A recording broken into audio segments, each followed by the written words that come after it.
고난 주간을 시작하는 첫 번째 날인 종려주일입니다. 그런데 여러분, 고난과 종려나무 가지가 어울리다고 생각하시는지요?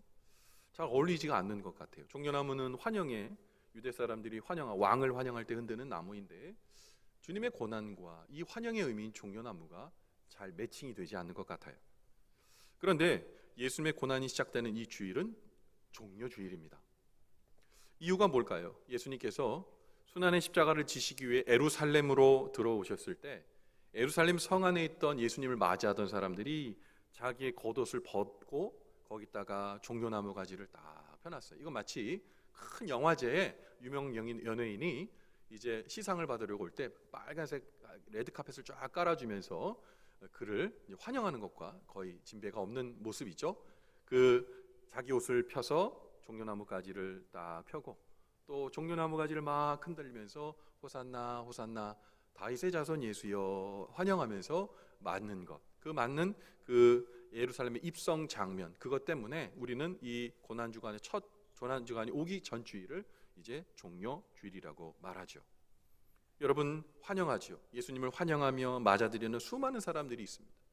예루살렘에 많은 사람들이 예수님을 맞이하고 행복해하며 손을 흔듭니다. 그런데 그 모습을 보며 불편한 마음으로 그 자리에 함께 있었던 사람들이 있습니다. 그들은 누구일까요? 로마의 기득권자들입니다. 유대의 종교 지도자들과 서기관과 바리새인들과 또 로마를 등에 업고 많은 권력과 또한 힘을 그리고 이득을 챙기는 기득권자들도 거기에 있었습니다. 그들은 아주 불편한 눈으로 예수님을 바라보고 있었습니다. 그 이유가 뭘까요? 예수님이 이 예루살렘에 입성하게 되어서 만약 그가 다른 생각을 갖는다면 이 예수는 이 기득권자들에게는 엄청난 방해 요소이기 때문인 것이죠. 여러분, 예수님께서 어떤 무엇이라도 손 하나만 움직이고 혹시 다른 마음을 먹는다면 이 군중들은 금방 양 같은 군중에서 성난 군대가 될 수도 있거든요. 그래서 예수님이 걸어두신 입성의 장면을 보면서 기득권자들은 촉각을 곤두세우고 예수님을 쳐다보고 있었습니다. 죽일 모의까지 하고 있었습니다. 그런데 정작 예루살렘에 들어오시는 예수님은 그것도 모른 채 천하태평으로 예루살렘 성에 입성하셨을까요? 아닙니다. 예수님께서는 다 알고 계셨어요. 그 안에 조소린 눈으로 예수님을 쳐다보는 차가운 시선들과, 아니 차가운 시선을 넘어서는 죽이려고 하고 모의하고 있는 그들의 모습, 그들의 섬뜩한 눈도 다 이미 알고 계셨습니다. 그러면 이 자들이 마치 덫을 파놓고 기다리고 있는 이 자리에 어찌 예수님께서 가실 수 있으셨겠어요? 그러나 예수님은 예루살렘에 입성하십니다. 왜요? 우리를 구원하시려는 대속의 십자가를 반드시 지셔야 했기 때문에 예루살렘으로 입성하신 거예요. 그냥 즉흥적으로 오늘 우리가 봄에 꽃 구경 나가듯이, 한강공원 나가듯이 그렇게 예루살렘 성에 들어가신 게 아니시고요. 죽을 마음, 죽일 모든 모의, 그리고 죽어야 되는 예수님의 그 숙명적인 사역을 감당하시기 위해서 결심하고 가신 거예요. 그래서 그 예수님의 마음을 누가복음 9장 51절에 이렇게 기록하고 있습니다. 예수께서 승천하실 기약이 차감해 예루살렘을 향하여 올라가기로 굳게 뭐 하셨다고요? 결심하신 거예요. 결심이란 게 뭡니까? 마음 먹으신 거예요. 뜻을 세우신 거예요. 그런데 그 뜻을 세우신 게 무엇입니까? 우리의 구원을 위해 죽으시겠다고 마음 먹으신 것, 그 결심을 하시고 예루살렘으로 한 걸음 한 걸음 대속의 사역을 완성하기 위해 들어가고 계셨습니다. 의연하게 걸어가셨습니다. 왜냐? 우리를 구원할 다른 방법이 전혀 없기 때문에. 죄 많은 우리 인생이 사망의 권세를 깨트리고 부활하여 천국 영생에 어엿한 하나님 자녀가 될 방법은 살아계신 하나님의 아들이신 예수님이 죽으시는 것 외에는 다른 방법이 없기 때문에 한 가지 길, 예루살렘을 향한 그 여정을 주님께서는 걸어가셨다는 겁니다. 죽어야 되심을 다 아시고도 한 걸음 한 걸음 예루살렘을 향해 걸어가십니다. 그런데 예루살렘에서 예수님을 기다리고 있던 당시의 집권자들이 이제 예수님을 계속 바라봅니다. 언제든 예수님께서 무리를 향하여 나를 따르라 외치면 당시 집권자들을 향하여, 로마 정권을 향하여 공격을 개시하면 예수님을 따르던 군중들은 이내 종려가지를 내던지고 창이나 칼을 들고 무장하고 그들에게 달려들 것 같아서 너무나 무서웠던 겁니다. 그런데 예수님이 예루살렘에 입성하시는 모습을 보면서 집권자들은 고개를 갸웃하게 되었습니다. 온 예루살렘과 유대를 뒤엎을 만한 유대인의 완벽한 지지를 받았을 뿐만 아니라 풍문으로 들려오는 소식의 이야기의 그 수준이 세상 사람들이 감당 못할 만한 그런 기적들이었거든요. 아니, 죽은 자를 살리고, 여러분, 오병이어로 5,000명을 먹였어요. 무리를 걸었고요, 죽은 사람을 살렸습니다. 이것이 만약에 무력이 된다면 보급도 필요 없고 전쟁도 필요 없는 거예요. 무서운 겁니다. 그런데 그 놀라운 많은 유대인들의 지지와 권능을 받은 그분이 들어오는 모습이 너무 괴상망측한 거예요. 수많은 사람들의 옹의와 또한 모든 그 예수님을 따르는 군대가 있는 게 아니라 자기조차도 지금 감당할 수 없는, 한 번도 누구를 등에 업어본 지 없는 나귀 새끼 위에 얹혀서 예수님이 오시는 거예요. 나귀를 보니까 자기 예수님의 무게도 못 감당해서 비틀비틀 거리면서 들어와요. 그 뒤에는 어떤 사람 따라오나 봤더니 제자들이라고 얘기하는데 남루할 뿐만 아니라 무식해 보여요. 아니, 어떻게 저런 모습을 하고, 그리고 저런 모습을 하고 있는 예수를 이 사람들은 뭘 보고 호산나라고 외치고 그리고 왕이라고 외치는 건지 이해할 수가 없었습니다. 그러면서 처음에는 두려웠다가 나중에는 기쁨으로 바뀝니다. 아, 저 예수는 우리에게 아무것도 위협을 가할 수 없는 사소한 존재이구나. 예루살렘을 뒤집거나 아니면 우리에게 공격을 가할 만한 그런 위인도 아니고 그런 무리도 아니구나. 세상을 뒤집을 만한 위인이 아니구나. 바라보며 쾌재를 올렸습니다. 기쁜 거예요. 기뻤던 거예요. 여러분, 그런데요, 놀라운 것은 사실 당시에 이 집권자들의 생각처럼 예수님께서는 세상을 뒤집으려고 예루살렘으로 입성하고 계셨습니다. 그러나 예수님이 세상을 뒤집는 방법은 군중을 선동해서 그들을 군대로 만들어 로마를 뒤집고 정복하려고 했던 것도 아니고요, 비밀리에 작전을 짜서 한밤에 몰래 야습을 통해 로마를 정복하려고 했던 것도 아닙니다. 예수님께서 세상을 뒤집는 방법은 낮고 천한 자리에 육신으로 오셔서 자신의 몸을 완전히 찢어 죽이셔서 우리를 사망의 권세에서 완벽하게 구원하시고 그것으로 세상을 뒤집으려는 그 계획을 가지고 예루살렘에 들어오셨던 거예요. 여러분, 그 예수님께서 그렇게 어두운 밤에 계획을 짜고 들어온 것이 아니라 대명천지에 이스라엘 백성 앞에 노출하시면서 들어오십니다. 그 모습을 그림으로 담은 그림이 있는데 한번 보실까요? 예수님이 이제 들어오시는 그 장면이 이제 있는데요, 저기 예수님이 들어오십니다. 나귀를 보세요. 저 나귀를 보시면서 여러분 권능과 권력이 느껴지십니까? 우스꽝스럽지 않아요? 여러분, 김정은이요, 북에 있는 김정은이 요새 연초마다 하는 일이 있어요. 백마를 타고요, 백두산을 뛰어댕겨요. 자기가 백두혈통이래요. 그래서 많은 북한의 인민이라고 얘기하죠. 인민들 앞에 자기가 권력과 권위의 끝판왕이라고 보여주는 거예요. 근데 예수님 보세요. 나귀를 보세요. 지금 나귀가 예수님을 업고 있는데 예수님이 나귀를 업고 있는 건지, 나귀가 예수님을 등에 타고 오는 건지 모를 정도로 초라하게 옵니다. 근데 저 예수님의 앞에 말을 끌고 그 옆에 호산나 외치는 사람 중간에 한 사람이 떡하니 서 있습니다. 좀 원근법을 해서 뒤에 서 있는데 저 사람이 누굴까요? 대제사장. 당시 집권자들도 거기에 있었던 거예요. 예수님께서는 천군 천사의 나팔 소리와 함께 이 성경에는 이 12군단도 더 되는 이 하늘나라의 군대를 하나님께서 소집하실 수 있다고 그래요. 여러분, 12군단이 뭐냐면 로마의 군단제인데 한 군단이 12,000명 정도 됩니다. 그거 12 곱해보세요. 정예 부대를 얘기하는 거거든요. 그 당시 생각하면 가장 막강한 군대예요. 그 막강한 군대를 뛰어넘는 하나님의 군대가 예수님을 호위하고, 예수님께서는 황금마차, 아니 그것보다 더 멋진 것을 타고 왕의 입성을 하실 수 있었어요.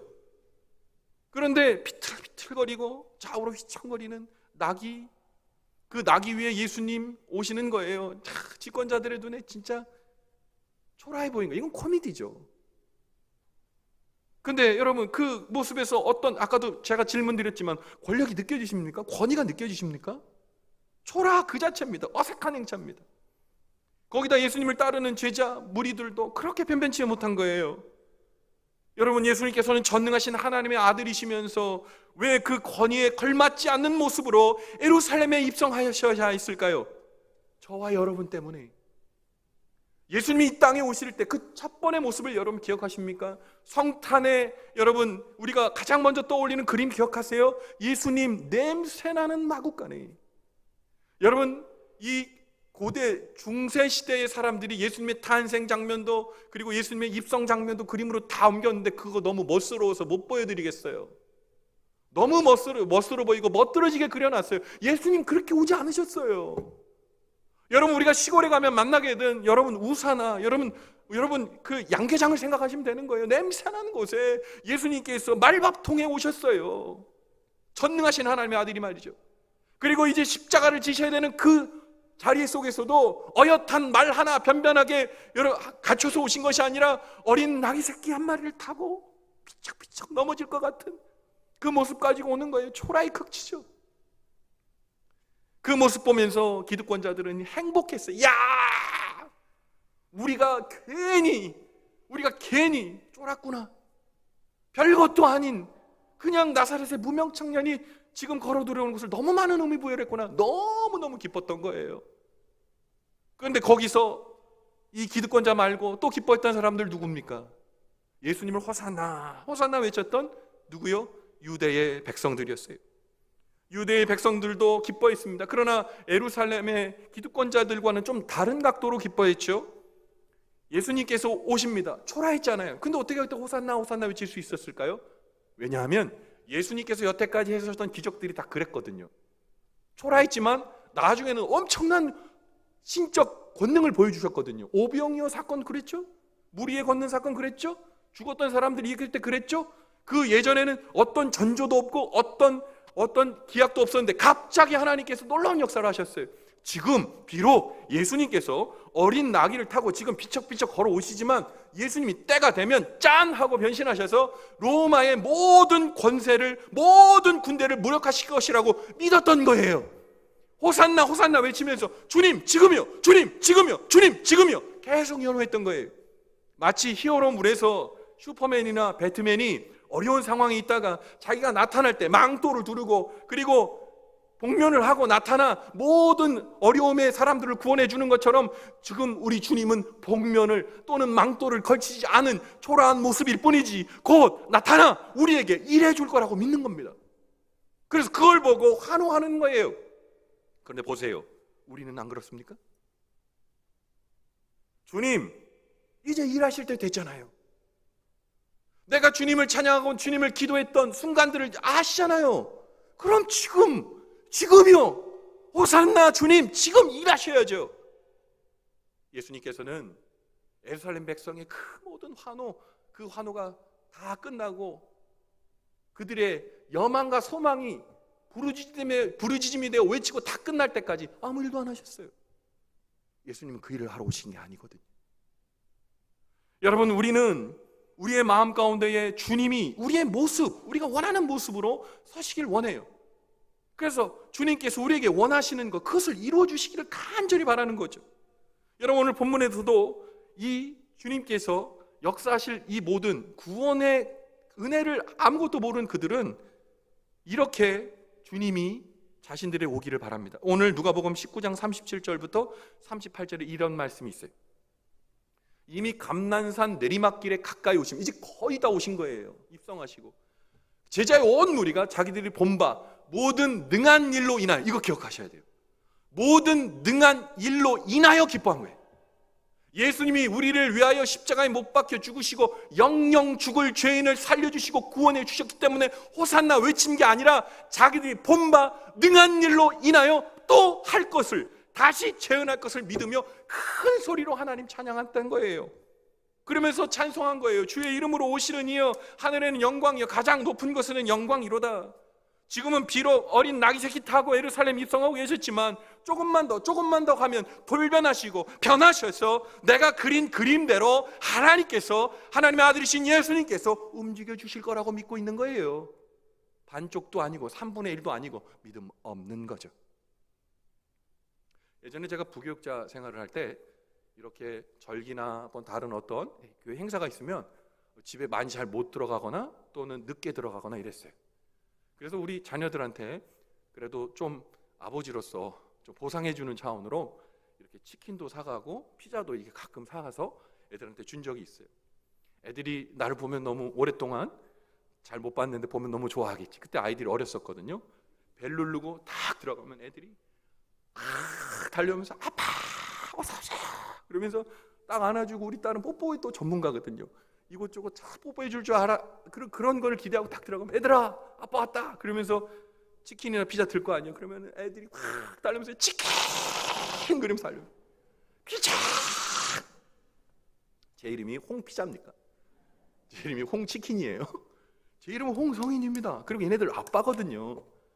그런데 아이들은 치킨과 피자가 더 반가운 거예요, 아빠보다.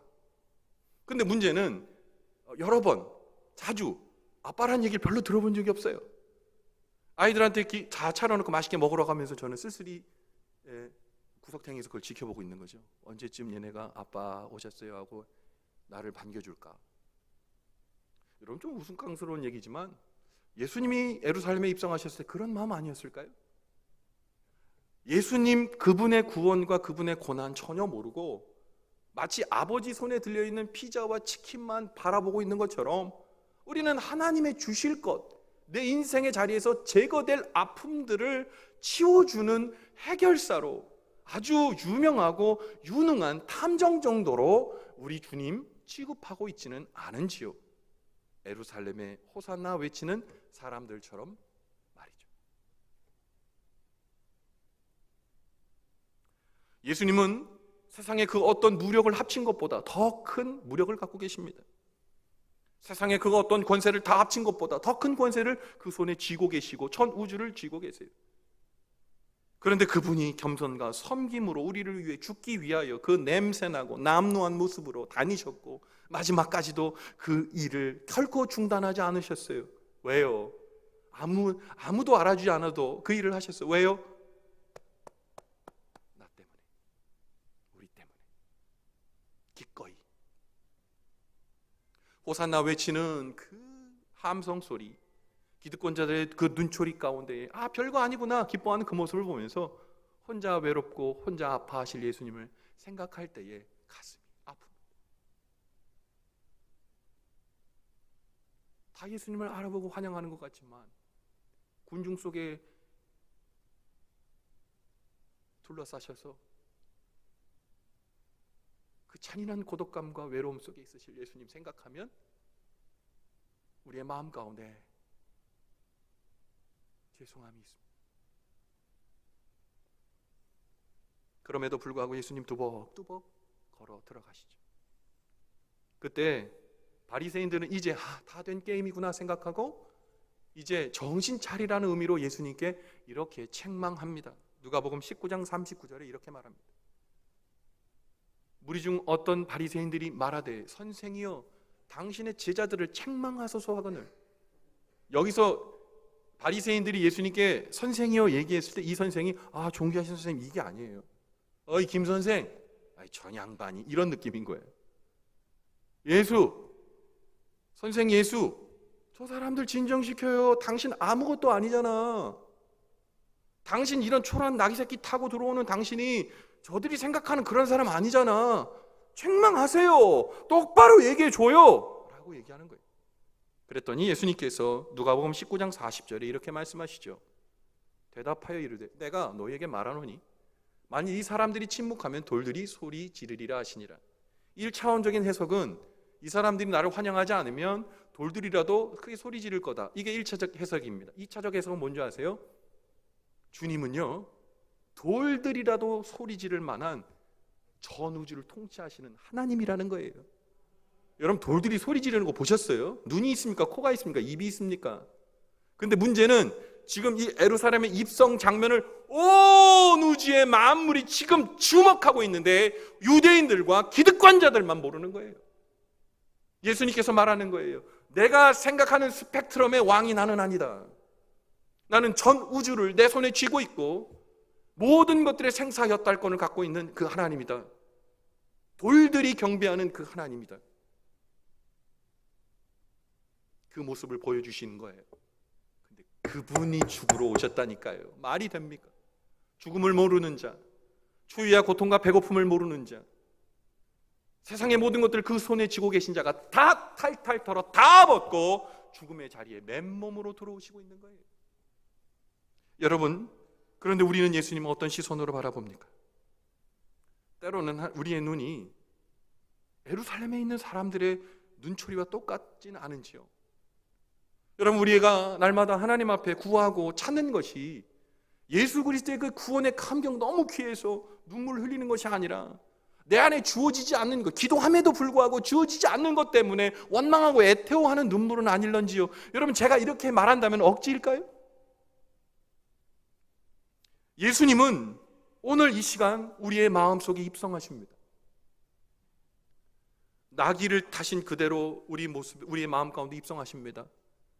여러분, 오늘 우리 주님 우리 마음 가운데 오실 때 의미도 모르고 흔드는 호산나 외침의 주인공이 아니라 하나님 감사합니다. 죽을 수밖에 없는 죄인, 숨도 쉴 수 없는 죽을 수밖에 없는 죄인을 향해 주님 내게 오셨군요. 하나님, 하나님의 아들 예수님, 제가 이제 믿음의 종려나무를 흔들면서 주님 나의 마음에 오십시오. 여러분, 오늘 종려주일에 그 감격이 우리 안에 있어서 이제 그 감격을 느끼고 바라보면서 내일 고난주간의 아침을 시작해 주시기를 바랍니다. 내게 오신 예수님, 오셨으나 떠나지 않는 예수님, 세상의 어떤 것을 다 치르고라도 나를 살려내시려 그 고난의 십자가에 서신 예수님, 우리는 우리의 구원을 위해서 단 한 발자국도 움직일 수가 없어요. 그러나 우리 주님은 우리의 구원을 위해서 천리 말리길을 달려셔서 지금 우리 앞에 계신 겁니다. 우주의 간극을 뛰어넘으시고 시간의 간극을 뛰어넘으시고 담을 수 없는 사랑의 은혜로 우리 앞에 바짝 서서 오늘 우리 마음 가운데에 입성하시고 계신 거예요. 고난주일을 시작하는 우리의 이 종려주일이 다른 해와 좀 다르고 특별했으면 좋겠습니다. 예수님, 호산나 예수님, 나의 모든 죄의 묶임을 풀어주시고 지금 나에게 오신 예수님, 제가 주님을 맞아들이니 주님 나와 함께 해주시고 그 구원의 은혜로 내가 날마다 하나님 찬양하며 하나님의 자녀로 살 수 있도록 주님 역사해 주시옵소서. 이것이 오늘 우리의 고백이 되기를 간절히 바랍니다. 여러분, 주님이 흘리신 눈물은 고통 때문에 흘리신 눈물이 아니라 우리의 무지함을 아파하시며 흘리신 눈물이었다는 거, 그거 이 종려주일에 우리가 깨달아야 할 하나님의 음성입니다. 사랑하는 성도 여러분, 오늘 호산나 주님을 외칩시다. 뜻도 모르고 의미도 모르고 내 욕심과 내 생각으로 하나님을 밀어붙이는 호산나 말고 나의 주님, 주님은 나의 구원이십니다. 주님은 나의 사랑이십니다. 고백하는 진정한 호산나, 그 감격의 외침이 오늘 종려주의를 맞고 또한 고난주의를 시작하는 우리 모두의 공통된 바르고 분명한 신앙 고백 되기를 주님의 이름으로 간절히 축원을 드립니다. 아멘. 기도하겠습니다.